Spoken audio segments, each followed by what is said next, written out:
even if they fall behind, they won't wait till the late game. They'll look for fights. They'll look to camp bushes. They'll look to try and catch you off guard. Tristana hop over the wall. GBM puts out the paralyzing gaze. Wants to lock it down on the fly. Does not yet have the cleanse available, and Dandy's able to slam him down for a kill.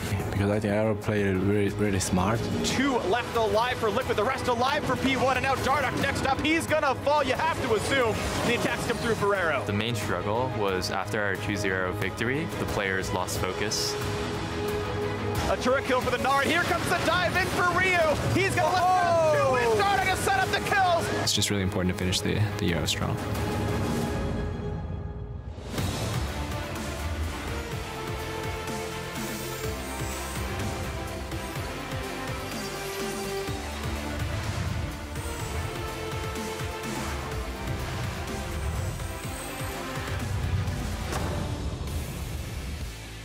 Welcome back to the final series of the history of promotion and relegation for the North American League Championship Series. Today we close out a chapter in one era and look forward to many more to come. Hi everyone, I'm Daniel Diagon Gonzalez, and joining me today are my favorite members of the Destiny Child cover band, Joshua Jet Leesman and David Freak Turley. Gentlemen, what's our favorite song? No Scrubs. Yeah, All I right, was going to say the same thing. We can't do that for Left Eye. Can't do that for Queen Bee. They are great in their own rights. Let's move on and never, ever, ever remember that. As we go into our last series of the weekend, let's take a look at how we arrived at this final best of 5. Team Liquid 2-0'd the promotion tournament, while Gold Coin United fell short in their match yesterday, leaving eUnited and Phoenix1 tied at 1 each coming into our final day of play. Now, before we get into these matches, it's important to clear up some misinformation surrounding the stakes of the promotion tournament. Yeah, so I've seen this number, $3 million, quoted on the internet a few times.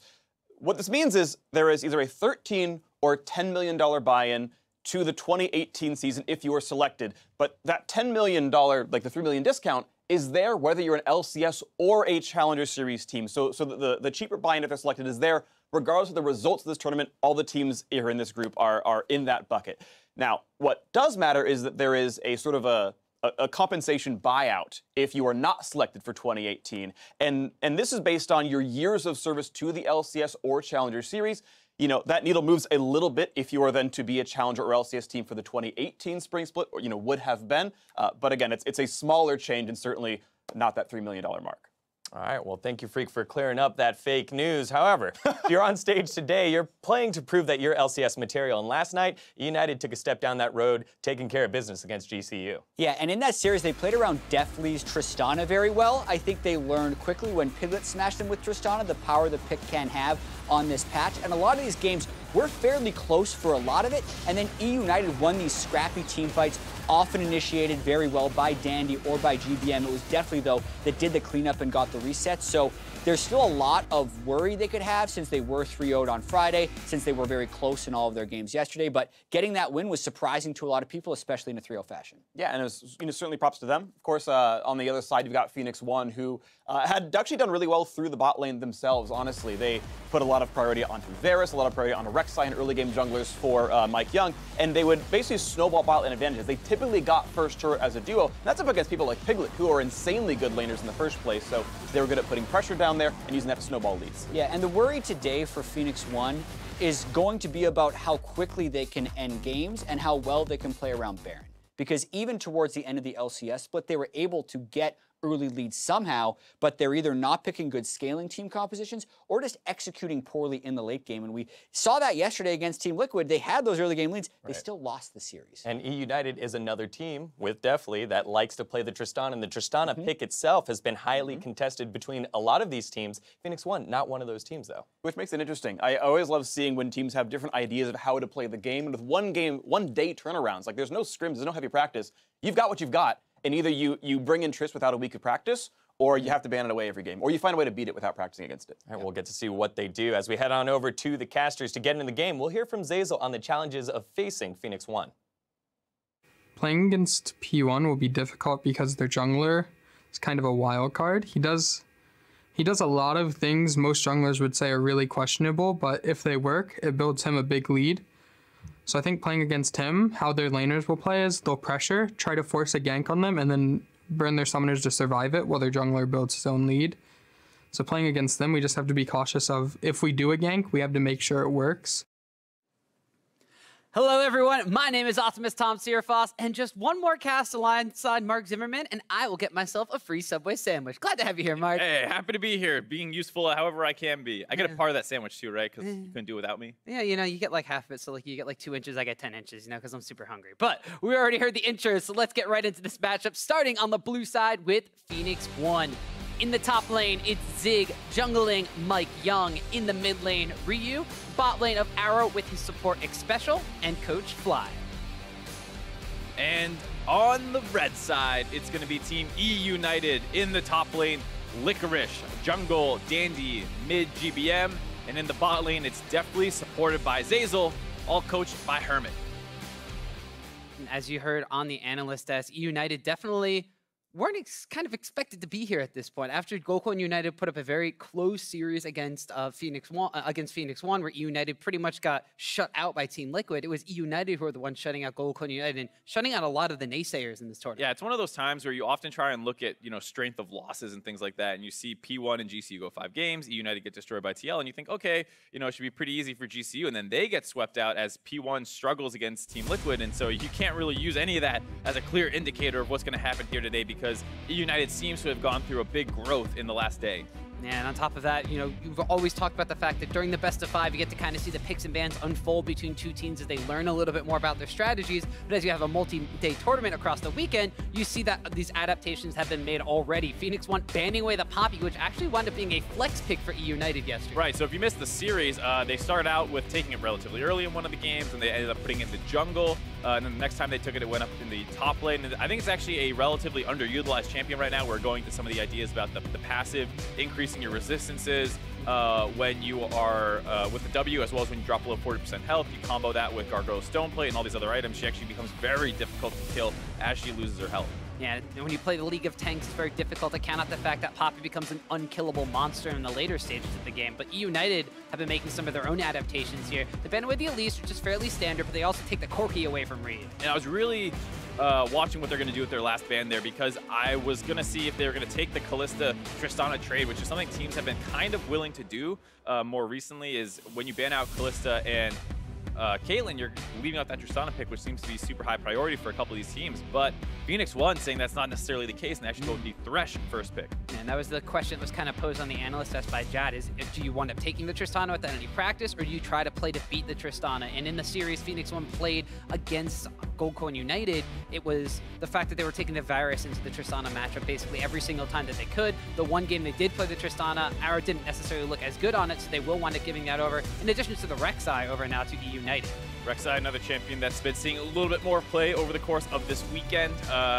It's a champion that still has really strong early game with its, kind of out there pathing, how you can get over walls, set up this jungle network to get across the map very quickly, and then you still turn into a nice frontliner in the late game. And I think what you're saying there about the Varus into Tristana pick likely to come true again. You see them hovering it. Yeah, does wind up getting locked in. The Rek'Sai takeaway from eUnited is also something that plays against the fact that MikeYeung was playing that champion very effectively as well. He's not necessarily known for being one to play a lot of the tanks. So we've seen him play the Nidalee already. We've seen him go into the Elise, which is banned away at this point in time. But the Rek'Sai is one of those tanks that you mentioned. Creative pathing, very early gank routes, has the ability to actually dish out some damage and can potentially become a carry champion, but still itemizes very similar to the tanks. You take that kind of facet away from Phoenix1 by taking the Rek'Sai. Absolutely, and here we see the Maokai pick. So even though we were talking about MikeYeung not really loving tanks and he wants to be this aggressive player, he still has played them in the past towards the tail end of the LCS season. He did play some games on Sejuani, played some games on Maokai. He didn't look as impactful on them, but he didn't look awful either. A lot of it came down to the fact that without his early game pressure, Phoenix1 kind of just fell apart. So we'll have to see if they're able to hold up stronger against eUnited's early game, which right now doesn't look too dominating. That's right. Well, but Maokai is also a bit of a flex pick, as we saw Zig utilizing that one in the series against Team Liquid yesterday, but they are going to wind up drafting Shen as the last pick overall from the side of eUnited. That's something that we saw Licorice taking into the matchup versus Cho'Gath yesterday. Was kind of usually the one who liked to favor the other side, where he'd take the Cho'Gath into the Shen, but this time around, after the Cho'Gath nerfs have come in on 7.15, a little bit more favoring the Shen side of things. But more importantly, this also plays into the fact that eUnited have kind of gone all in on those protect the Tristana comp compositions. The Shen stand United out of the top lane gives them a portable shield and an extra global to move around the map with, but they've also been favoring this Tristana Lulu bottom lane, where Zeyzal goes for that extremely fast Ardent Sensor and takes the Summoner Spell here. Yeah, we've seen it a couple times. He also chooses to go more defensive with his Lulu build. A lot of times with the Tristana, you're looking for that 2-item power spike, so it makes sense to delay the Ardent Sensor to get that Sightstone early to limit any playmaking that can come out. And then once you complete the Infinity Edge and Zeal item, whatever you're going first, usually Static Shiv, you also combo that when you get your Ardent Sensor and you hit a very strong 2-item power spike seemingly out of nowhere. So we'll have to see exactly how that shakes out. As of right now, any support could come through here. And eUnited banning away the LeBlanc, I do like to see that. That was one of the picks that Ryu went off against Team Liquid with. It's historically one of his best champions, so a good ban away there. And we'll have to see what he goes to now, because Talia would be his third most common one, but that one also is already banned away. Pretty much targeting down all of Ryu's most played champions in his champion pool here. And even from the side of Phoenix1, they're banning away the Orianna from GBM. Historically, GBM has been known as a very good Orianna player, but that's still taking a hit to Ryu's champion pool. And I hope they do lock in this Cassiopeia. That's something that, and they do it, that was going to say what you expect Ryu to take next. He often blinds the Cassiopeia when he gets all these other things taken away.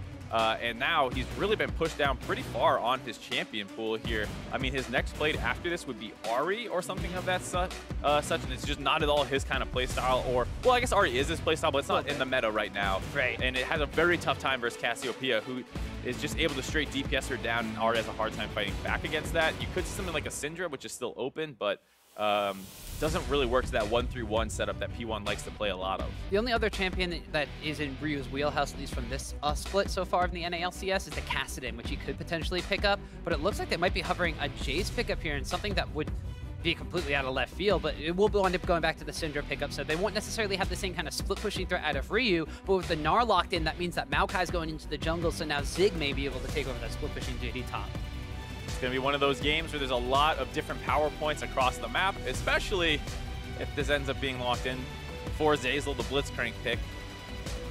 Time's winding down, could still swap to one of the more defensive supports. That's been his focus more, but he will go with the Blitzcrank. All right. Yeah, so that's something a little bit more proactive from the side of eUnited. Yesterday against Goldcoin United, they were content to kind of sit back and wait and scale up themselves, whereas Goldcoin United were the team that were like to play the same kind of play style, waiting until the later stages of the game and using a lot of vision control. Phoenix1, way more aggressive with the ways they make plays in the earlier stages of the game, way more eager to contest some of these objectives and don't necessarily need the same vision control. And Blitzcrank's really good if you have vision control over an area and someone walks in. This is just such a different style of team comp that we're seeing out of Phoenix1 here. It's completely focused on 5v5. Ryu does not have much autonomy on the Syndra. Yes, you can go roam into a jungle and find picks and all that, but you're not going to go run around the side lane late game and take over a game the way that's usually how Ryu plays, as well as the fact that MikeYeung is now on Maokai as well. So two of their kind of star players forced off into different situations. Arrow is still on the Varus pick, which is great for him, but one team seems to have targeted the other one very heavily there as Hermit made a concerted effort in the draft, take away Ryu's best champions. Yeah, definitely decent draft strategy coming up from eUnited, at least so it seems in Champion Select. We'll have to see how it actually winds up playing out in game. Even though you're taking away a lot of powerful picks from somebody on Phoenix1 who has been a playmaker, the fact that Ryu is now bumped down like his 5th tier champion, he still has been the one during these games for Phoenix1 has really come up big no matter what they're going to be putting him in the matchup wise. So we'll see if Phoenix1 and their early game aggression is going to be able to take it to the Rift against eUnited, who have two late game scaling carries in the Cassiopeia and the Tristana, as we start game number 1 of this final best of 5 series in our final promotion tournament ever. It'd be quite a nice feather to put in your cap to be able to say that you have won the final tournament of a series. And I gotta say, I really like what eUnited has put together here. GBM on that Cassiopeia again. Cassiopeia and Trist were two of those late game carries that they used very heavily in their series yesterday in the 3-0 over GCU. As well as the fact that they still have a good front line. Zeyzal on the Blitzcrank will be kind of the thing to watch for me, just because that's not the easiest lane into Thresh Varus. Yes, Varus is mobile, but he will often have the push on you early on. Creeps will be in the way. It's kind of hard to contest that level 1 push that can come in. So we'll have to see how that works out. But otherwise, I do like what eUnited have done. Yeah, we're also going to see Zeyzal for pretty much the first time, I think, this tournament on a support that doesn't wind up going for that Ancient Coin start. So he won't have that influx of gold. He won't necessarily be able to finish those item power spikes as quickly as possible. And the only reason I bring that up is because he and Deftly, combining as the Tristana and the support combination, have very often times grouped up in the mid lane, sat back and just kind of played wave clear duties against whoever the opposing AD carry or mid laner was going to be, and waited for the Tristana to hit that 2-item power spike, waited for the more utility kind of focused champions like the Lulu he has been playing recently to hit that Ardent Sensor or other item power spike, and then eUnited were like, all right, that's our go button. This is where we can go start contesting objectives and when we know we can fight. Absolutely, but with that Blitzcrank pick, it does allow them to kind of press that go button a little bit easier, which is nice, especially when Licorice is on the Shen and Dandy is on the Rek'Sai. Your forms of engage are not particularly powerful.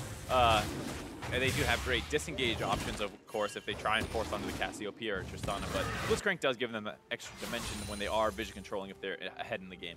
We mentioned the fact that Rek'Sai, a jungler who can do some pretty creative jungle pathing, or at least gank pathing, and be starting fairly standard opposite the side of the rift of Maokai. He started on his blue buff, whereas Rek'Sai was the one starting on the red.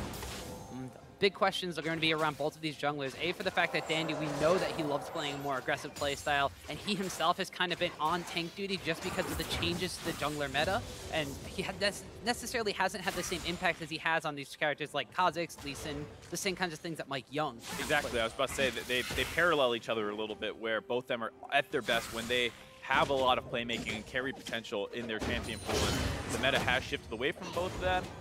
We've seen Dandy try that Kha'Zix out right when 7.14 came out. It looked good, but then over time realized it was not really the meta, and both MikeYeung and him have kind of ended up trying to balance. We've seen MikeYeung still play Nidalee sometimes, but now he's on the Maokai, and just trying to find exactly how to win the game when it's not exactly in your favor. And it'll also be very interesting, just the stories of these two players, too, because MikeYeung coming into the NALCS pretty much as a rookie had a lot of hype behind him, especially after Rift Rivals, where P1 really put the pedal to the metal. But now he's opposite the Rift against a former world champion in Dandy. Kind of funny that they're both meeting up in the promotion tournament here instead of potentially something like an NALCS final or maybe in the world stage. But that is just where we wind up finding these teams right now as we pan back down to the bottom side of the map. Definitely on this Tristana pickup, faring a bit better than Rek'Sai did when they were playing against Phoenix1 on the first day of the promotion tournament. Already pretty much even in CS with Arrow, not shoved under his tower. Uh-oh. Rio's gonna find Dandy in a brush right there. Actually has to pop the Ghost immediately. The red buff ticking on. Dandy's gonna tunnel through. Does not have the Prey Seeker available. Does not want to flash on Burrow onto Ryu. Knows he has the flash up. A little surprised to see eUnited not play that one more aggressive. Both Dandy and GBM are very big playmakers, and with how well that started out, maybe GBM could have gotten range. He is somewhat low on mana, does not have the Ghost to really get in range as quickly as he's taken the Cleanse. But either way, they do get that nice chunk out, allows GBM to push in that minion wave, get himself a nice little CS lead up about around 10 right now, and hopefully gets a better purchase off. I do like the Cleanse pick out of GBM here. We've talked about the mid lane summoner choice a fair amount. Against Syndra and Maokai, that's a lot of stuns. You factor in the Varus arrow, or excuse me, the Varus ultimate and the Thresh hook, and suddenly there's a ton of skill shot CC that you want to be able to break out of should one land. Make sure you don't get comboed down. And we also saw a very interesting purchase when GBM went back. He originally bought the Tear of the Goddess to start stacking up the extra mana and just being able to transform into the Laking Cassiopeia beast that we know it can be. But instead opts to go back towards that Megatron cloak. So going for a full-on magic resistance at this point. But GBM yesterday was playing some very interesting kind of games where he was building the Abyssal Mask first item to get a little bit of extra resistance. And I wouldn't be surprised to see him go for that again here. Like I said before, I'm not 100% certain if I like it as your first item, but he has done it a number of times. It does work out pretty well for him. And against this team comp again, MikeYeung magic damage, Ryu magic damage, it will provide you some resistance should you get ganked. Well, and just in case they start itemizing against the AP, we did see that Tristana has a very successful record, 9-5 in the promotion tournament so far this weekend. So that's a hefty amount of games considering we've only had, 3 best of 5s and it's a 14-game record. Yeah, it's one of those champions that was probably number 3 on a lot of people's tier lists. Number 1 and number 2 get banned out, and there's not a consensus 4th pick. So seems like she is the one to focus down when you can. And did see a little bit of invading shenanigans on the bottom side from P1 as now GBM gonna pop that cleanse, get aggressive on Ryu, dumping and dodging in. Does not quite have the mana to finish him off, and Ryu gonna be bleeding out underneath that tower. We do see Dandy wrapping around the other side, but ping from P1, they know he's over there, and Ryu's gonna play safe. Yeah, Ryu got chunked out pretty heavily there. GBM lost a lot of mana going for that trade overall. Hard to get the wave pushing in their favor when he runs low on mana like that, so eUnited don't try and push in and force a dive there. Just going to go and try and get some counter jungling, some wards down, and GBM lets the wave freeze away from him now, and it's going to be very difficult for Ryu to play this position out, having to walk forward to get the wave in, but has to be concerned about a potential gank. Yeah, and we do see Dandy waiting in the wings. Potentially going to be going for this one. The burrow tunnel comes in. The immediate flash away from Ryu, but a flash follow with the Unburrow from Dandy, and first blood's going to go at the eUnited. You see eUnited making a concerted effort in the mid lane to try and control Ryu, one of the main win conditions for P1 over the course of this weekend. Some early ganks, some early pressure, they win some aggressive trades, and then they camp the mid lane as the wave pushes away. Ryu has no way to get that wave in safely. He's trying to position down to the bottom side there, but it's just such a difficult way to try and survive, because if they go for the flash on Burrow, you don't have time to really flash away in reaction. If you try and flash preemptively, the Rek'Sai still has his flash, and he can just come make a repeat gank. So Ryu does not really have a great option here, just kind of has to hope that Dandy is not there. And as you said, he was kind of shying towards the bottom side because they had vision control from P1 side over there, but Dandy, the exact place he thought he was, but the early flash there from Ryu was just an easy follow-up.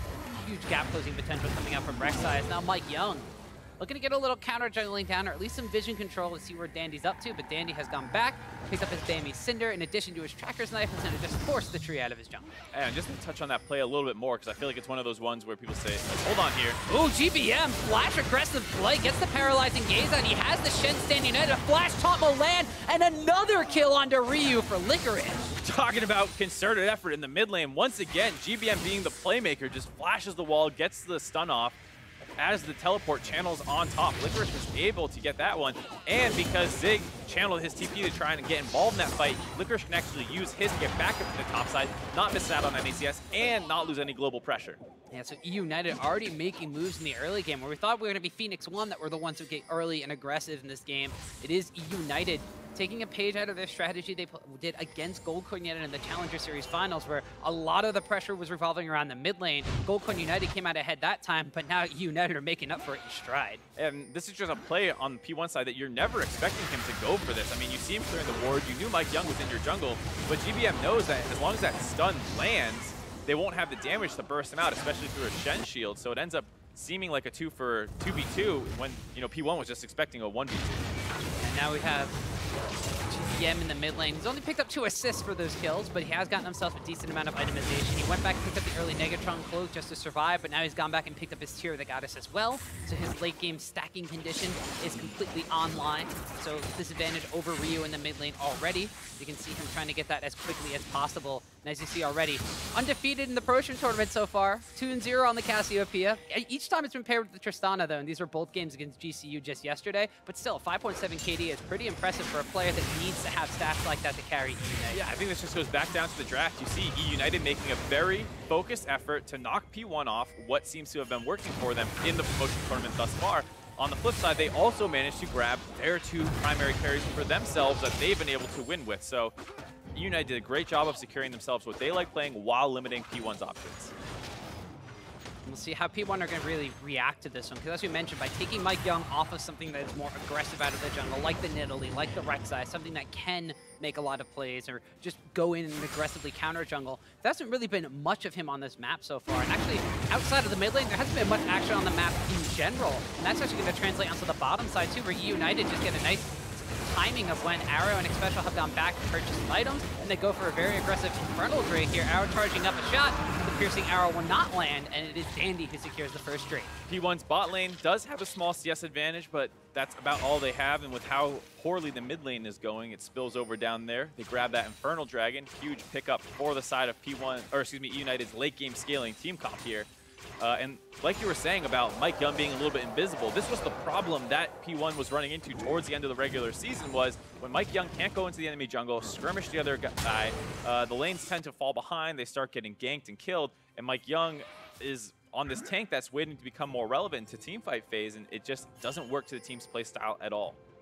Well, GBM trying to showcase the fact that maybe he wants to be P1's jungler as he continuously goes into the enemy jungle here. Is spotted up by MikeYeung, has Dandy around for some support though, as they're just going to wind up clearing out the vision control that eUnited has put down over their red buff area.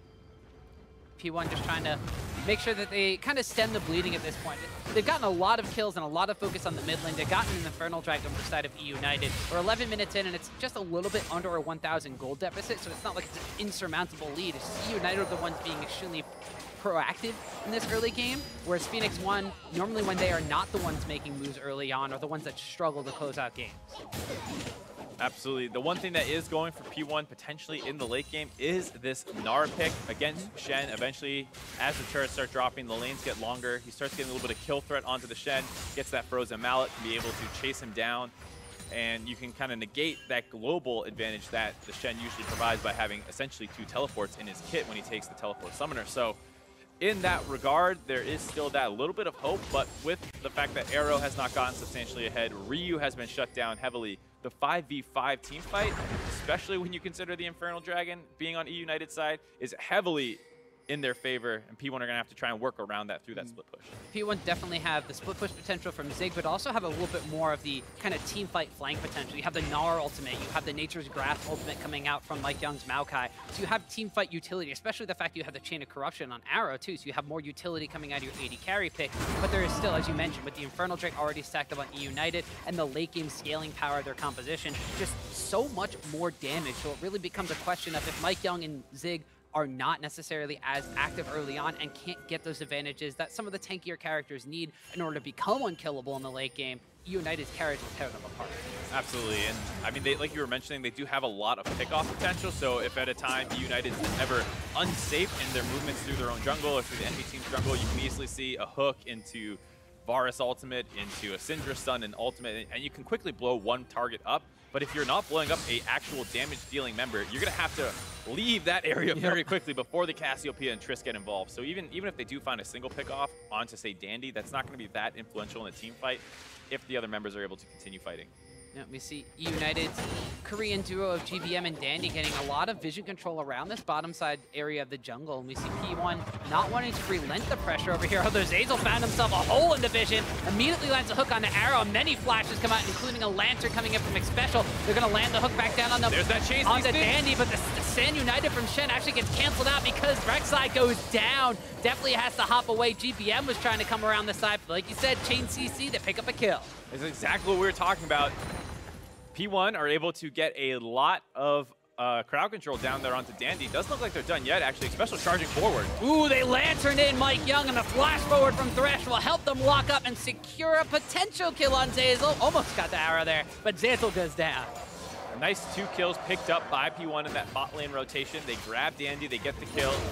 You saw right away, you know, P1 did not want to keep brute forcing that fight instantly. They backed away because GBM was on the backside, but once they spot GBM returning more towards that mid lane, they feel confident that they can take the 3v2 down there on the bot side. They get right onto Zeyzal. A nice extra kill, getting some more gold down onto their bot lane, and hopefully Arrow can start being a pressure point for them on this map. We saw eUnited making a huge effort to try to get vision control of this bottom side of the jungle from P1, but P1 were all grouped up and ready to defend against that one. So even though Arrow was one that wound up getting tagged with a hook to start that entire kind of tussle on the bottom side, he was the one that had way more support because, well, you're closer to your own base at that point. So Arrow was able to stay alive. Most importantly, they were able to turn those kills around and basically tie the gold up at this point in time. Taking another look at that fight. A good idea out of Dandy and Zeyzal. They grab Arrow, they get the knockup. I don't know if they had any wards or not to throw down to that Lantern, but it was clicked pretty quickly. Would have been hard to react to that. And then you see Varus ultimate, Thresh hook, Maokai W, Maokai ult, so much CC. That was before Ryu even got involved there. It's so hard to live through that. They still almost get Arrow down. P1 does not want to keep fighting necessarily. They just want to stabilize after that. But then once on their wards, they see GBM return to mid lane, Xpecial just forces again down the bot side. So good awareness of P1 to know they can take that fight again. Zeyzal trying to make the most of it, but not actually able to get anything. Actually pulls Arrow towards him and be like, hey, kill me. Gives the kill over to Arrow. That means that the Varus for the side of Phoenix1 is now going to have some extra advantages already. He had the CS advantage before those fights went on. Now Tristana's had a little bit of time to catch up, and he's being able to complete his Berserker's Grease and Blade of the Rune King. So he has that percentage of health damage mixed in with his own percentage of health damage in his kit from getting those Blight stacks. But Tristana herself has finished a very early Infinity Edge. So both of these AD carries are definitely on relatively similar power spikes here. The big difference is really going to be between Zeyzal and Xpecial. Both of them have gone for these boots of mobility, so both of them are going to be looking to get out of that lane phase and kind of leave their carries on their own. One of them is very mobile on the Tristana, and the other one is the Varus, who he get hooked out of place pretty easy. Yeah, I mean, as we see Dandy kind of getting turned away from that gank attempt onto Ryu. Zeyzal getting onto the map while Deftly just kind of hangs out on the bot side. If you land a hook onto Syndra, pretty immobile champion, you can find some opportunities for some more kills around this mid lane potentially. You can also move up to the top side. There's a lot of options now that we're 16 minutes in the game. It's just about what you're going to prioritize. Chain of Corruption to try to start things off for Arrow, but goes a little bit too low on that one as Deftly and Zeyzal just walk up and dodge out from that CC chain. We see Xpecial now utilizing those boots of mobility to move through the river very quickly to support MikeYeung, who is now trying to get up close and personal with Dandy's side of the jungle. There is a Cloud Drake that has spawned on the Rift, but it looks like the blue buff area and maybe the wraparound on mid lane tower is potentially what P1 has their sights set.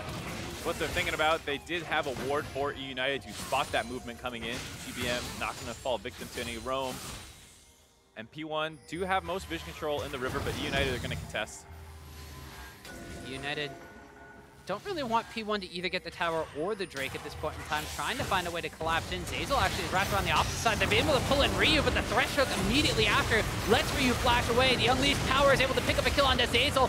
Teleport comes in from Zig. There's no response from Licorice because his Stand United did not wind up completing. His target went down. Dandy's going to tunnel out, but he's going to get stunned up by the Scatter of the Weak. One more orb and a boulder toss will not land. Dandy's able to get out. Now they're locked on the GVM. Has to burn the cleanse and the flash just to get away. And somehow, some way, United only lose one.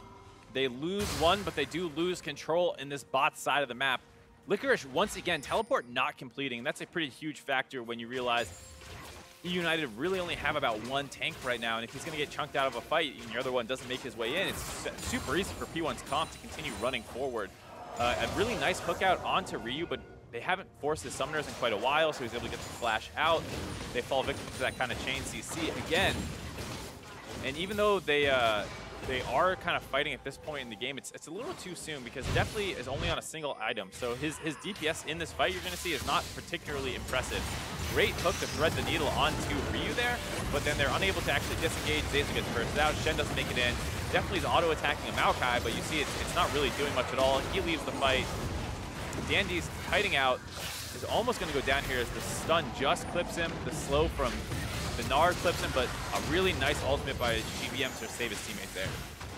And as you said, Deftly's DPS in that fight, not necessarily the largest. He got 4 auto attacks off, mainly because he walked into the Nature's Grasp barrier, was trying to find a way for him to get in, and had to dodge out on the Thresh hook and the Syndra stun. So Tristana, not necessarily also the fact that when she scales in levels, her attack range scales up. She doesn't have a rapid fire cannon either, so she still has to get pretty close to deal damage to some of these big beefy tanks at CC. It's just a situation where after that 2 kills came back into P1's favor, the lead that eUnited had wasn't that substantial at that point in the game. It's still a situation where if you're going into the late game even, eUnited's comp, yes, is much stronger, but at 18 minutes into the game, not really the case. Varus going to do a lot more than Tristana on a single item.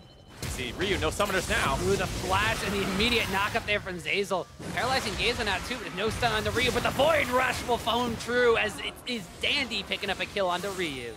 Ryu goes down the mid lane. See if United want to make a push here. They're not going to back away quite yet, but not a huge minion wave. As Deftly just tries to work his way on the bot side, Xpecial wrapping around. P1 are going to be able to answer back with their own bottom turret. Yeah, so P1, they're going to get the second tower of the game because right before that play broke out in the mid lane, United were able to knock down the first tower of the game for themselves. So the gold count going to be only a couple hundred gold in favor of United, and they can't really respond by pushing on this mid lane tower because it's still a little bit too healthy. So instead, they're going to set eyes over towards the Rift Herald area of the map. It's actually despawned. Baron's going to be coming up in just a couple of seconds, so sadly, United cannot get that objective. We did have Zig coming down to put a ward down just to see where United was going to be moving. Overall, though, not a bad proposition for United there. They're just trying to speed the pace of the game up, get a bigger influx of gold, hit those item power spikes on their critical backline members, and then they can start fighting these large 5v5s with that Infernal Dragon and the higher late game potential. So when eUnited takes a fight, they're the ones that want to kind of fight, get whatever they can off it, and then kind of fall back and farm an ever-increasing gold advantage that they wind up having now. Which is the first time they've had a gold advantage, or on average they don't have a gold advantage at 20 minutes. It's the first time they have an actual advantage here. in this game right now. But P1 are looking to kind of cut that lead a little bit short, as we saw Zeyzal potentially trying to get a hook onto Zig. Took a little bit of damage and has to back away, but the rest of P1 now have rotated up to this top side of the map. The tower has been whittled down by Gnar, so now they're thinking they can maybe get this one a little bit easier. Zeyzal's hook does not land on Xpecial. Not going to land. Both AD carries making their way up to the top side. It's a Cloud Drake down in the bot river, so not super high priority objective for either team. Both turrets have dropped. United are the first to make the move up to the top side, get a nice chunk out on the Zig, but can't actually get the kill. As P1's bot lane returns up there as well to make sure no turret goes down. They don't want to trade a turret for Cloud Dragon versus scaling team. As you said before, United's kind of strategy at this point is that they find themselves in a situation where they can fight and they can win. They're going to take it and then they kind of sit back and wait to increase this goal lead and accelerate their later stages of the game, where P1 feel a little bit more hard pressed to try to get something off of the back of these fights, which is why we see them moving to match objectives, moving around and trying to clear out vision in the area so they can potentially use MikeYeung and Xpecial to pick off a member of eUnited and stall out their later game scaling. Absolutely, and as long as the person they're picking off, they continue to burst through the Shen shield, that means that not only are you getting a kill, but you're also stopping a potential team fight from coming in at the end, because, like we said, if Licorice doesn't make it in, that's one of the most important take members for eUnited. And even though we keep hyping up eUnited's backline damage, at the end of the day, P1's front line is probably stronger, all things considered. A Maokai and a Gnar, very, very potent. Xpecial and Arrow are going to wind up finding Dandy. The Stand United is going to come through. Unleashed Power does not wind up killing him, so the Stand United will complete. GBN gets locked up on the Nature's Grasp on the other side. He has the cleanse available for when MikeYeung twisted advances forward, but Arrow gets the first kill, but a jump in there from Deftly's going to pick up the first kill. Tries to get another one onto Ryu, but now he's in the middle of the enemy team. Zig picks up another kill. eUnited get way too aggressive in that team fight there. Definitely does a good job finding some backline members after GBM had put himself in a dangerous position. They lose that fight. They're going to lose the mid-lane turret and maybe more. Gnar from Zig knocks him out of the taunt there, and they land a hook onto Zeyzal, and he's going to get pulled back in. A wallop from Zig winds up standing both of them. The play back from Xpecial. Look at all this crowd control. Zeyzal can't run away, and Xpecial the Thresh. 3-0-4 on a killing spree. eUnited just don't know how to stop the bleeding once something goes wrong. They lose that team fight definitely after getting the kill on Arrow. Buster shots Ryu away there and then keeps jumping forward. Tail end of the fight. P1 are going to push down this turret and they don't want to back away from it. The key person to keep around here is GBM actually, so it starts out onto Dandy and he's going to get chain CC. The Shen ultimate's going to come in though, and then GBM sees an opportunity to hit a really big ultimate here as P1 are kiting through this choke point. But it actually lands onto Arrow and he's going to get away with just a little bit of health left. Definitely flashed in to get the kill, and instead of just auto-attacking Ryu, he buster shots him too early and has to jump forward again to get the kill as opposed to finishing him off and then jumping out towards his tanks. Big misplay out of Deftly in that team fight results in a 3-for-1, and then the front line here just not wanting to back away. They're not going to be scared about diving as they finish off this turret. Licorice and Zeyzal don't have enough damage to threaten them at all, and they're going to give up another couple of kills here on the tail end of this fight and kind of catapult P1 into control of this game. So for P1, we said, hey, when were you going to start making things happen in the earlier stages of the game? And while it didn't necessarily happen right from the get-go, it didn't happen with First Blood, didn't happen with First Tower, it happened around the 20-minute mark, where now they were finding themselves in almost a 2,000 gold advantage. So all of the work that eUnited has done through the early game, all of the vision control in the bottom side jungle and all of the early dragon contests that they were trying to do have kind of come up for null at this point, and a lot of that can kind of be hinged on the fact that the bottom side advantages for the map, they were trying to get Arrow ahead. He had an okay CS advantage. eUnited worked on trying to get Deftly back into his own CS lead, but while doing so, gave up a couple of kills in the enemy jungle. Now you see a 2-1-3 Arrow, a 3-0-4 Xpecial, so he's, you know, kill securing on the support, but also the fact that they haven't been focusing on the top side of the map, and Zig himself now has gotten himself a Black Cleaver and the Frozen Mallet, so that split pushing threat in Gnar is going to be a big factor against this Shen. I mean, yeah, all things considered, the largest gold lead in the game is Xpecial over Zeyzal, so not the most impactful gold lead that you could possibly have. You can coin gold when you can just kill people. Yeah, absolutely. All that said, though, it is still an advantage for P1 here. Everyone is basically ahead over their counterparts, so there's still a pretty big gold lead. Just have the pressure over this game to try and force objectives more. We were talking about how good the chain CC is for P1, and when they have pressure in the game, they can set up around a Baron and look for pickoffs. So you can expect to see P1 really start forcing aggressively around here. Yeah, 5 times out of 7, they wind up securing themselves the game victory when they have this lead at 25 minutes. With the Baron The analysts has raised the questions, and the game's WeCast raised questions too for P1. And now we see Ryu thinking he was safe, but gets hooked out by Zeyzal, and the poison damage from GBM seals the deal on the kill. Huge play out of Zeyzal there, buying themselves more time to continue scaling. They pick off Ryu. This might also buy them enough room to go for a mid turret as well. Instead, gonna go for some vision control.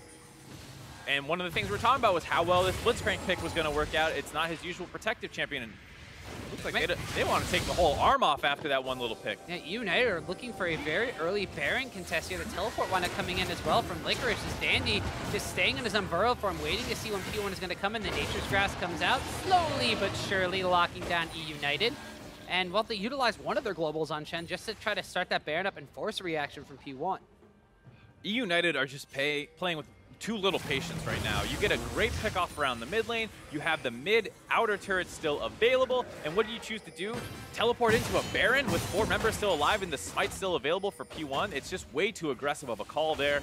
You go take your small advantages, you take your later game scaling, you don't put yourself in a potential 50-50 situation, and you just continue to scale and you keep finding opportunities like that. But eUnited, I don't know if it's desperation or if they're just overexcited in the current situation, but when Zeyzal finds a look like this, which, by the way, great job finding him as he tries to clear that ward out, GBM, nice follow-up, but here, just push this mid lane. You have your Tristana rotating down. Their main wave clear is no longer available. That's a free mid-turret if eUnited choose to go for it. This is shades of kind of the same eUnited that we saw in the Challenger Series finals, where they wound up losing to Gold Point and 3-1. They were a little bit too trigger-happy on some of the plays that they're making happen, and they're just a little bit too over-aggressive with some of their objective calls. And the fact that GBM at that point in that series wasn't at the point that he is in this specific game was a downfall, because they were able to prey upon the fact that one of those carries wasn't necessarily online. But when you have the utility and you have the ability to wait for those later game carries to scale up and then look for these objectives and look for these fights, you're wondering why eUnited isn't playing very similarly to the way they played against GCU yesterday. We'll see another brush camp here out of eUnited. They're in a good spot, sitting on top of a ward, making me think that they're not in there, but they're in a little bit of a precarious position as P1 jumping grouped up. Oh, but yeah, the paralyzing gaze goes out as Tristana's not in this fight. She's taking the tower on the top side. GBM's the main damage, and he's the main focus as Ryu picks up the first kill to start this one off. Licorice now gonna get stunned up and taken down. Dandy flashes in aggressively. Void Rush will find a kill onto Ryu, but now Dandy's put himself in the middle of the enemy team and given a double kill over to Arrow. eUnited pick a 5v5 team fight without one of their members there. Ends up being a 4v5. Definitely not able to get involved in that team fight. And it goes in favor of Phoenix1. Now trying to find more kills. Zeyzal lands a hook onto Xpecial. There's going to be a kill for Deftly, but a Gnar against the wall locks up the bottom lane to another 2 kills for Arrow. 6-1-3 for this Varus. Great look there by Zig. He's trying to be explosive with his playmaking. Gets the flash. Gnar ult against the wall. Stops any potential of Deftly snowballing through that fight with some more resets.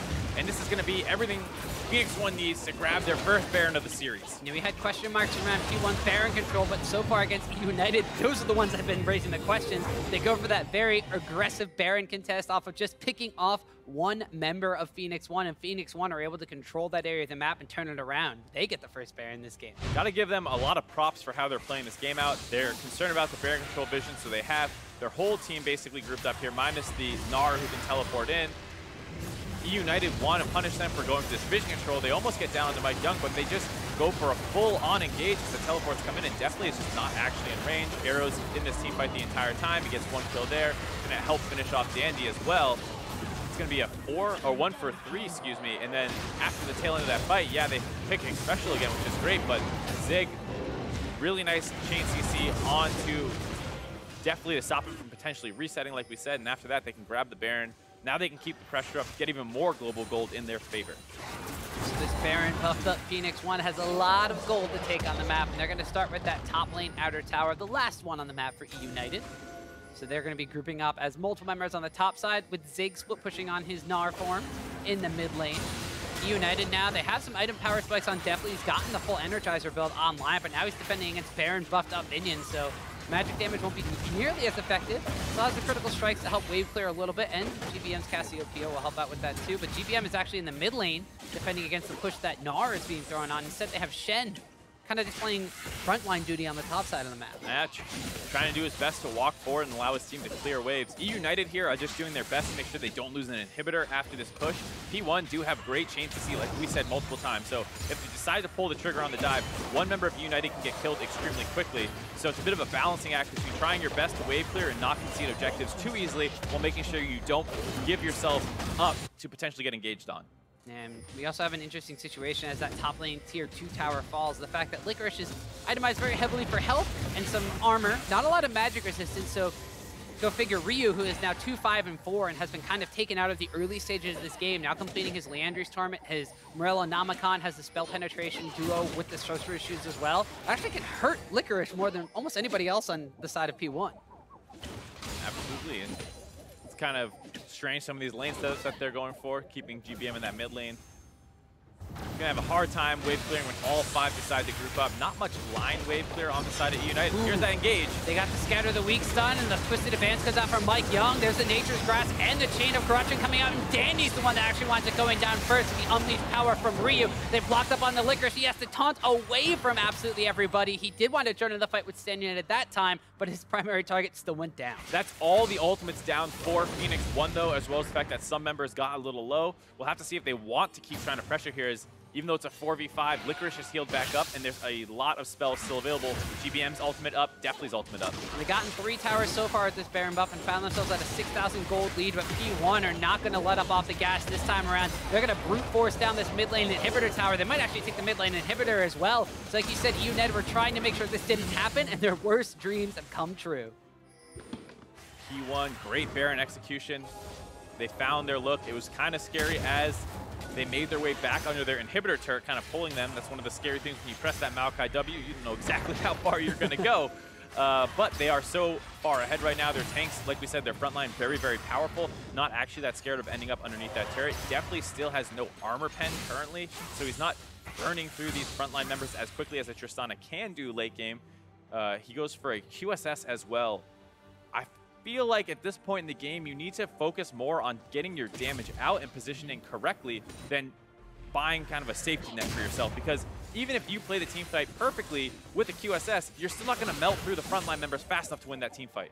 And we saw a 5,000 gold Baron power play means that there's a lot of money influxing in on the side of Phoenix1. We see Locket of the Iron Slurry picked up for MikeYeung and his Maokai to help keep his team alive in these fights and dives. We already have a Gargoyle Stone Plate now completed for Zig on the Gnar pickup. So you mentioned the big beefy front line and no armor penetration whatsoever from Tristana. Definitely going to have a very, very hard time hitting through a Gnar who, in mega form with the Gargoyle Stone Plate, not only be literally huge on the map, but also the fact that he has so many resistances will be difficult to deal damage to them at all. Right, both frontline members for Phoenix1 in Zig and MikeYeung are over 200 armor, and that's before that extra comes in from that Gargoyle Stone Plate when around 3 other enemies. So, very difficult for Deftly to get his damage out. GBM as well, no magic pen. He does have the Abyssal mask, which will amp his damage a little bit, but once again, you know, both frontline members have a chunk of MR, a little bit more on MikeYeung's up around 150. Zig not quite that much, only around 80, so GBM can still melt through some people, but it's only like 1.5 carries completely online. They really need that armor pen on Deftly before they can really hope to win a team fight. Now they really need the front line to be able to protect them whatsoever, but the hook's going to land on MikeYeung. He has to take a lantern out. Zeyzal has to fly for it. The untapped power gets used onto Zeyzal, but the Blitzcrank will stay alive, so this tower siege situation will continue to go back and forth. Licorice and Zig in the meantime are battling it out on the top side of the map. It looks like P1 will wind up winning at the War of Attrition on the bottom side, taking their 7th tower of the game. Just a second. Ran out of minions. They will get it eventually, most likely, as most of eUnited has gone back to their base to deal with those super creeps that have forced their way in from the mid lane. And there you have it, Phoenix1, like you said, grabbing their 7th turret of the game in a great position now. Baron buff spawning in a minute. Another Cloud Dragon coming up. They're just going to grab that one while they have this little bit of downtime before resetting for their vision control around Baron. And we talked about Phoenix1 having some struggles over the course of this game around Baron buff. Definitely has got his last Whisper now. Ooh, actually, Zig, I don't know if you got the memo. The rest of his team is going back here. Nice Hook hook. back in. Has to use the Gnar against the wall. GBM's going to want to cleanse that one out. The redemption comes in for an Xpecial, but definitely leads forward, able to pick up a kill. But P1, they might try to continue this fight. Stand United is down on Zeyzal just to keep him alive. Now Licorice has joined the fray. Nature's Grass will go through, but on the backside of the fight, looks like Dandy's gone in. The Void Rush being channeled. He's actually going to want to utilizing that to escape as he immediately flashes away. But Ryu picks up a kill on Zeyzal. They re-engage. MikeYeung is huge as Varus is the one to pick up a kill onto Dandy. Now Ryu's ultimate backup goes on the Deftly, flashes forward, throws him out the force of will, zones the Tristana out of the fight. That just means that P1 can collapse on the rest of the team. Flash, hook, lands on the Licorice, and there's going to be a tank battle on that side. Well, Arrow solos down a Cassiopeia. The rest of P1 are chasing after Licorice. The damage dealers are going straight for the base of eUnited. eUnited find a pick off, but Phoenix1 avenge Zig. They collapse onto the members, and eUnited continued to take that fight. Dandy went in. You saw Licorice looking for potential to get a taunt off. Zeyzal was walking forward, and once the carries of Phoenix1 got involved, they were able to win that fight, and they're going to try and close the game off of it. Yeah, they have enough super minions in the base here. They do have some respawns coming in from eUnited, though, so they get the second Nexus tower. This should be a focus down onto the Nexus. P1, they did a little bit of damage here. Zeyzal's hook is not really going to land on anybody. They're able to kill Arrow off, so there's no auto attack carry left. Ryu now is going to get jumped on. The reset comes in. There was a double kill for Deftly. Zig winds up gnarring him back out of the jump, but the Lantern's going to keep him safe for now. But P1 may have overstayed there, and now eUnited are chasing them out of the base. 40 seconds on death timers, as well as the fact that the smite is available for eUnited. They could potentially look for the Baron buff here to try and continue to stall this game out. You have to be a little bit concerned about Zig going for maybe a backdoor on the exposed Nexus, but no teleport available means that this should be relatively free for them to go for. MikeYeung still has smite, but he's quite a distance away, so this should be a free Baron for eUnited.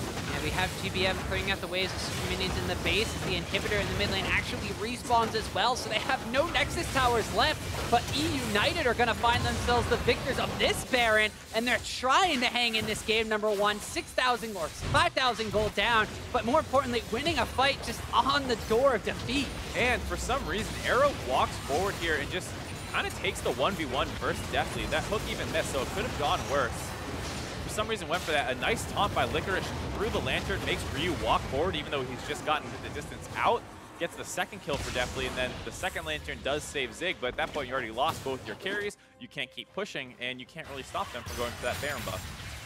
Now you have eUnited with a Baron buff, and more importantly, the fact that their inhibitor has respawned means that they don't need to use this one as a solely defensive Baron power play. They can utilize this to get aggressive. Deftly has been able to itemize up to his Mortal Reminder, so he's cutting through healing. More importantly, has the armor penetration he was severely lacking in the previous couple of fights. Absolutely. This is one of those games that seesawed back and forth. eUnited seemingly won the early game, and with their late game comp, you think that means they should win this entire game. They start getting over-aggressive, making mistakes. P1 wins the mid-game, comes snowballing, flying back in this game, and right when it feels like they've got a complete death grip on it, they make their first critical mistake. eUnited find a bunch of kills. Now they have the Baron buff, and it's officially into the late game now, which once again should favor eUnited. And there's a fully stacked up Sarah's Embrace. There is a Void Staff as well onto the Cassiopeia coming in from GBM. Now it's basically what happens between the two carries of eUnited and the big beefy front line of Phoenix1. So far, they've only been able to kill Zig once and MikeYeung 0 times, but now they had the itemization to do so. Right, and they also have Licorice pushing down the bot side with his ultimate available. And one of the things that's been happening in these fights in a way that Phoenix1 can still win this game is if they find a clean engage onto basically any member of eUnited, you have the damage to really burst through Dandy or Zeyzal. So even if you kill a frontline member instantly, you might still be able to win that fight. We're talking about if you don't get onto the Tristana or the Cassiopeia, they can still kill you, but if Licorice's teleport doesn't complete, then it's still a 3v5 as opposed to a 4v5, and you can potentially win that fight. The Licorice split push on the bottom side of the map. Haven't seen a lot of it this game so far, mainly because he's kind of been kept down by the Gnar and his own split push capabilities. This is something that eUnited has played around quite effectively throughout the Challenger Series, but also just in their series against Goldcoin United yesterday. eUnited are going to be rotating down towards their split pusher, so instead it looks like their full 5v5 tower siege with a minute left on this Baron buff and barely any HP left on this tower. If Deftly gets one more auto attack off, looks like it might wind up going down, but P1 are staunch defenders of their last outer tower on the bottom side of the map. Still have 2 left, but there's a wave of minions on the top side that is crashing in for eUnited. The mid lane one, they're rather healthy. It's also dangerous to sit underneath the turret with a Blitzcrank on the other team, kind of pinning yourself up against the wall. eUnited get that Baron, or the bottom turret with the last bit of their Baron buff, most likely. Not going to be able to grab too many more objectives with that. And we're going to get into a situation now with the Elder Dragon coming up in 40 seconds. Both teams are probably going to try and force down around that one a little bit. Phoenix1 don't have the best Elder Dragon, or Elemental Dragons for team fighting, but they will still benefit from that burn. 3 stacks of an Elder Dragon burn might be what P1 needs to seal the deal in a game-ending team fight, whereas eUnited definitely don't want to give that up, but also they'll have the extra stack of the Infernal Dragon on top of the fact that they had the Elder Dragon burn, so their burn won't be as effective, but their damage will be amplified because of the Elemental Drake that they took that P1 did not. So as you mentioned already, Mark, Elder Dragon spawning in 10 seconds, the rest of the team's kind of grouping up towards the bottom side. We saw Chaining Crushing being used, but definitely quick on the QSS to keep themselves out of harm's way. They do get the QSS out, so they go for the flash engage. A flash engage from MikeYeung definitely gets taken out immediately. Ryu Syndra coming up big in what could potentially be the last team fight here for Phoenix1.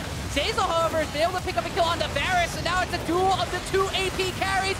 Stand United's keeping GBM alive, and he's still kiting back. He's taking down the Syndra. Now it's the lead of tanks. Gnar against the wall, but he goes back into mini. GBM's alive. GBM somehow still alive. Finally goes down to MikeYeung, but now it's just a fast battle for the ages. MikeYeung using the stat magic to stay alive. Xpecial basically full health in the backside of the fight, trying to provide any CC. Throws a lantern to his jungler, flays Dandy away. And this is what League of Legends is about, Mark. Nothing but tanks bashing heads against each other after a riveting team fight. Xpecial flashes over the wall. eUnited are on the chase, but the rest of P1 are going to be respawning in base. Xpecial hooking over the walls. He put on his dancing shoes for this one, but I don't know if he can get out now that Zeyzal and Dandy He's looking for more creeps. He wants to hook again. Ooh, he dodged on the hook. He went down. We didn't even see it. That was so cool. But now Licorice just come around the backside. Xpecial tries to eat the honey fruit, but he will finally go down. He does a great job of stalling eUnited, though, up on the top side of the map. They will not be able to reset and get that Elder Dragon right away. So overall, pretty smart play out of Xpecial to waste that much time. He is still dead for 40 seconds, though. We'll take another look at this play. A great ultimate onto Deftly burns his QSS, and that indicates to them on P1 that we can just go for a flash Maokai ult or W onto Deftly. He doesn't have the tools to escape. So as soon as he walks a little bit too far forward, MikeYeung pulls the trigger. They get the flash forward follow-up, but this kind of puts them in a bit of a risky spot. Zeyzal finds an angle onto Arrow there, and they trade 80 carries. And then from here, GBM is mostly unfocused in the backside. Zeyzal, after laying that hook, gets an excellent flash knockup onto Ryu, pins him in place for GBM to melt him down. And then it's just all about doing their best to protect GBM. He eventually goes down. The fight stalls out, but we got another fight coming. And teleport's coming in from Licorice. The hook back down onto MikeYeung, but he's got the lock of the Iron Slayer to keep him alive. Elder Dragon is dealing some damage to Dandy as eUnited are being taken down. Though GBM has gone down. A double kill picked up for Ryu. A triple kill picked up for Ryu. P1 have contested the Dragon and may have walked away with the game. Definitely trying to stay alive as long as he can, but Zig is on the chase. He goes mini, gets the hyperproc, the dodge on the boomerang, but Arrow flashes forward. A stun and a scatter the weak. Arrow finds the 4th kill of the fight, and P1 looks like they might be able to take this Bear Nexus and this Game 1 victory. Huge play out of Ryu. It's been the storyline all tournament long. P1 winning off the back of him. He went down in the last fight due to eUnited finding him. This time, he gets the kills on the GBM, and Phoenix1 will take the game. 2, 5, and 3 after the lane phase, after some of those team fights, and Ryu ends up 8, 7, and 8 on the Syndra. But most importantly, the fact that that big, beefy front line, the questions we had around P1, and the fact that MikeYeung wasn't making super aggressive plays in the early game, he wasn't getting their lane snowballing into leads. 1, 0, and 21 on his Maokai performance this time. He did not die. Pretty impressive for MikeYeung overall. We talked about how sometimes he doesn't get involved enough in the early game, but they got through that part just fine. And he was a huge force in the late game for Phoenix1 there. And overall, this game was one of those ones that feels like got away from eUnited. They had an excellent draft, in my opinion. Yes, Phoenix1 did have better frontline members, but with the focus on keeping Ryu off his playmakers, as well as the in-game attention they gave to him to secure an advantage, it felt like everything was going their way before they got antsy. It felt like they were in control of the game, so they wanted to keep forcing things as opposed to take it a little slower. Phoenix1 finds their way back into the game, and then it's just slightly too much of a deficit to overcome in the late game. Yeah, we saw that eUnited had basically the makings of a game plan in the early stages. They were basically shutting down Ryu in the mid lane. They had Dandy meeting up with GBM to put vision control on the bottom side of the map. Zeyzal was kind of coming up from the bottom side as well. And a couple of early skirmishes that they were trying to take to get the Tristana then ahead off of this advantage they had in the mid lane just kind of fell a little bit flat. And at that point, Arrow was ahead. Yeah, and I think you got to kind of look at just Deftly and GBM's performance overall multiple times. It is tough, to be fair, when you're playing against a team comp like P1s with how many tools they have to catch you out to avoid getting caught out. But a lot of the team fights did end up with one of them dropping instantly in that fight. All right, well, for more on that Phoenix1 win, let's check in with Degon and the analysts. Thank you very much, Tom. And how about that? That was very action-packed there at the end, going back and forth, but Phoenix1 pulls it out. Yeah, I mean, they were the better team, is what it comes down to. We came in saying, hey, the Tristana, you know, heavy late game skilling. Neither of these teams were great at closing out games. So Cassiopeia, Trist on the one side, you think, okay, that's going to be the late game team fight power. It's going to be beautiful. And that's not what ended up happening. P1 ended up kind of playing the overall game better. Yeah, and I do want to call out the Maokai being tremendously better than the Rek'Sai in the late game. So yes, the backline damage dealers of the Cassiopeia Trist is better, but the front line of Maokai is much better than the front line of Rek'Sai, and I thought Mike's Maokai in the later game team fights was actually really huge. You saw they were basically just trying to execute each other's backlines rather than actually playing like a frontline killing game, and they did that slightly better thanks to some of the initiations they were able to pull off. And both coaches here doing some research on the other team, Corky getting banned out on the opposite side, Poppy getting banned out, and that's what allowed something like a Maokai to come back in the third pick here for Phoenix1. But it wasn't all roses here for Phoenix1 because Ryu did get stopped pretty early on. A lot of pressure put in that mid lane. Yeah, and you heard Mark say it right towards the end of that cast where it was eUnited who was in control for a little bit, and they were smashing after they killed Ryu twice and took the Infernal Drake. You can see the focus Dandy put into that mid lane, where MikeYeung was really nowhere to be found, getting one summoner, coming back, getting the other, saving his flash the whole time until he can use it to secure the kill. So good ganking from Dandy in the early game. Yeah, very smart play right there. This one's funny because the trade of stuns, Syndra wouldn't have been stunned if she didn't turn back for the E, but Cassius is better. Shen shows up as well, which makes that one pretty easy in the 2-on-2, even though there wasn't Dandy directly involved in that fight. And, you know, that was very good pressure. You'd think in a normal game, you get that kind of a lead, you get the lane dominance against a Syndra, get the Cassiopeia started, you think that's going to work really well for them. But as we saw, P1 again, shot called better and got leads anyway. Yep, and the game continued to play out chapter after chapter. Chapter 1, hold down Ryu, get an early lead. Chapter 2, kind of throw it away with a couple picks because P1 was doing some good stuff. But then there in the mid game, we had a fight that turned up leading to Baron for Phoenix1, and we thought, okay, here it is. We finally slowed down the scaling of eUnited. Yeah, and they used so much at the start to try and kill Dandy, but essentially take him out of the fight. And this fight was a little bit decided by Deftly's Trist getting a little bit too ambitious. This was a nice rocket jump in, but then underestimated the damage, was almost relying on a crit that he didn't get with any of these auto attacks, and then that means he falls, and it allows P1 to use all their CC to continue this fight forward.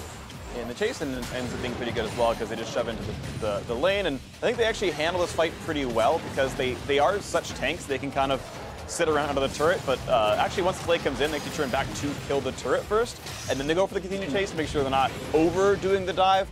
And the fact that they make the choice to go for the Blitzcrank, not the Shen, he's the easier champion to kill, and they make that happen. Yeah, and one thing that is hurting these teams is their mid-fight or after-fight decision-making. We saw numerous times during these games where a fight was over. It did not need to continue, but one team decided to stick around, or one team decided to push harder, and that's what actually swung the game wide open or back. I mean, we nearly saw a failed Nexus rush by Phoenix1 that pretty much gave over Baron buff that could have swung the game back in eUnited's favor. So by no means are these reliable victories by Phoenix1, and I think that's been true this entire weekend. And a lot, almost the entire season, the entire LCS season, they've made changes to find the person that could be the shot caller, that could be the confident one who knows what the right call is. And it seems like everyone on the team knows what the right call is, but no one is definitively saying, this is what we're doing no matter what. Yeah, and you can see that little bit of hesitancy in Phoenix1. They're 4 seconds delayed to moving towards Baron. It got a little better today with their first Baron where they made the peel off and got the great Gnar ultimate into the wall. Yeah. But even listening to some of their comms, which we got from the LoL Esports highlights on YouTube channel from yesterday's series, the Baron throw they did in Game 5 was because they got 1 or 2 kills and said, Baron, and everyone went there. But then they just easily got collapsed on and aced by Team Liquid. So that's something that Phoenix1 needs to do well if they want to win today. Yep, and they're going to have a lead here on the opposite side, though, for eUnited. What do they need to do to get themselves back into the game, do you think, there, Freak? I mean, I think they got to play just a smarter game, which I know sounds super vague, but, like, this is a comp that, okay, yes, Maokai is scary, sure, and you've got to find some way to cut down the healing, but thankfully you've got a Cassiopeia who can do that. You can get the Relanamakon. They should be able to win team fights. Like, by lining up properly, you've got a Shen front line, like, Blitz isn't bad. Rek'Sai can hold the front well enough. Like, Trist and Cassio should be self-sufficient enough to handle, like, a Maokai jumping on you. And you need to play smart enough to not get picked off by a Syndra. You know, the very last team fight, or the one before that, was Deftly just not respecting Maokai into Syndra. It's like, you don't get to make that mistake against good players when they're going to flash twist advance you into, you know, Cassiopeia presses R. Either you find a way to put in a Maw of Immortus in your build, or you get a locker from your team to actually hit the active in time. But it's, if anything else, it's just team fight actual decision making that's going wrong. That I think compositionally, Maokai or not, probably should still be won by eUnited, and they're playing it wrong. Yeah, really quickly, I just want to say less is more. These teams are not pulling off plays cleanly enough that I think you wait for them to overextend and then you try and make your move. I think eUnited is going to pick a better scaling team, and they need to wait more. They're trying to make too many plays when they don't have to. All right, well, thanks, guys. We're headed for a quick commercial break, so recharge, refuel, but make sure you return for Game 2 of eUnited versus Phoenix1. You're watching the final promotional tournament. Oh, we're live, guys. We're live. I'm feeling the pressure. Everyone look away. Wow. Nice wave, Eric. Thanks, dude. Tunnel comes in, an immediate flash away from Rio, but a flash follow with the Umbrella from Dandy in first blood. They're going to land the hook back down on the Dandy, but the Sand United from Shen actually gets canceled out because Rek'Sai goes down. Yeah, we watching. There you go. Go. Tristana. Nice. Go Nasher. Good. Here, Zeyzal's hook is not really going to land on it, but they're able to kill Arrow off, so there's no auto attack carry left. Ryu now is going to get jumped on. The reset comes in with a double kill for Deftly. DVM's alive! DVM somehow still alive! Finally goes down to MikeYeung, but now it's just a fast battle for the ages. DVM has gone down. A double kill picked up for Ryu. A triple kill picked up for Ryu. P1 have contested the dragon and may have walked away with the game.